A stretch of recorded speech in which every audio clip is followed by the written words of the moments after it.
Ceux qui se demandent à quoi ressemblera la cuisine de demain pouvaient s'en faire une petite idée lors de l'exposition « La cuisine en ébullition » qui s'est tenue à la Foire de Paris. 10 écoles de design et 10 industriels ont été invités à réfléchir sur la fonction de la cuisine. Voici quelques projets qui ont attiré notre attention. La cuisine paysage s'appuie sur un îlot central pour offrir une cuisine à géométrie variable selon l'activité du moment. Nous, en fait, on était parti du principe que la cuisine en fait, était utilisée tous les jours, mais pas de la même manière et par tous. Et donc en gros, la cuisine, la semaine, c'était une cuisine en fait, principalement pour se nourrir, une cuisine de contrainte, et le week-end, c'était plus une cuisine de plaisir, on faisait plaisir en faisant vraiment la cuisine. De ce constat-là, on est parti sur une cuisine avec un îlot central et 2 panneaux horizontaux, et en fait, plus on fait coulisser les panneaux et plus on aura d'accès à des fonctions de la cuisine. Donc, par exemple, le panneau qui est ici, qui au départ est là et qui au final quand il coulisse laisse apparaître des éléments de la cuisine. Donc d'une cuisine en fait où on va juste se nourrir quand elle est toute fermée et qu'on ouvre juste un peu pour avoir par exemple un point d'eau et une plaque de cuisson, une fois qu'elle est toute déployée, on peut être à 3 ou à 4 en train de cuisiner et c'est assez convivial.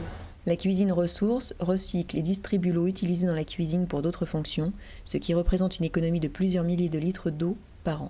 Donc le projet ressources s'intègre dans le cadre de réhabilitation et de construction de logements HQE.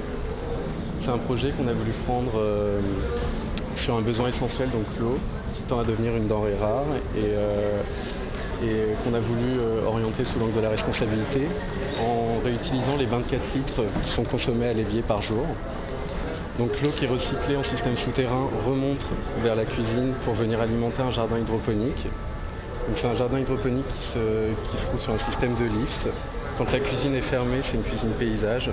Toutes les fonctionnalités de la cuisine s'effacent et elles s'intègrent dans différentes typologies d'espace. Ça peut être dans un salon, ça peut être dans un espace beaucoup plus clair, une salle à manger.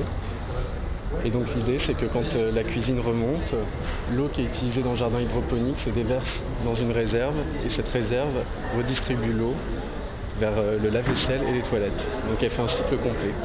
Alors c'est de l'eau pure qui arrive. Nous ce qu'on traite c'est les pollutions physiques, chimiques et bactériologiques. Après l'eau n'est pas consommable, n'est pas potable. Mais elle peut tout à fait alimenter des plantes et après repartir vers les autres fluides dans l'habitat. La cuisine au fil de l'eau associe les étapes de la préparation des aliments, du stockage à la cuisson, aux éléments d'une rivière domestique. Donc notre cuisine est autour du thème du développement durable. Donc avant tout on a voulu essayer de réconcilier l'économie et l'abondance, c'est-à-dire éviter le geste qu'on fait tout le temps, ouvrir le robinet, le refermer pour avoir juste un petit peu d'eau, se rincer les doigts et en fait gaspiller énormément. Donc notre principe c'est de mettre 12 litres d'eau le matin dans ce circuit fermé. Comme ça, l'eau sera vraiment abondante, toujours à disposition, mais sans pour autant la gaspiller. Donc il y a une écluse ici, donc une réserve d'eau pour rincer les légumes. Ensuite, on les découpe sur cette planche à découper. Les épluchures vont être emmenées par le courant jusqu'au poste. Donc si on veut se rincer les doigts, par exemple, tout est toujours à disposition. Et ensuite, à la fin de la journée, les 12 litres d'eau vont être envoyés dans le lave-vaisselle pour qu'il fonctionne pendant la nuit. Pour la partie cuisson, on a choisi de mettre les plaques dans le fond, ce qui permet une sécurité pour les enfants qui n'ont pas accès aux plaques et aussi de rapprocher la hotte, du coup d'économiser de l'énergie par rapport à l'aspiration.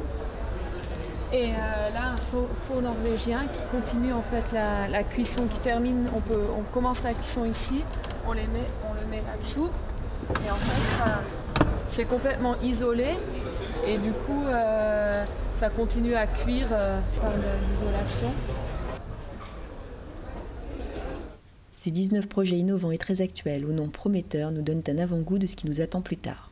Plus de confort, de bien-être, d'économie d'eau et d'énergie.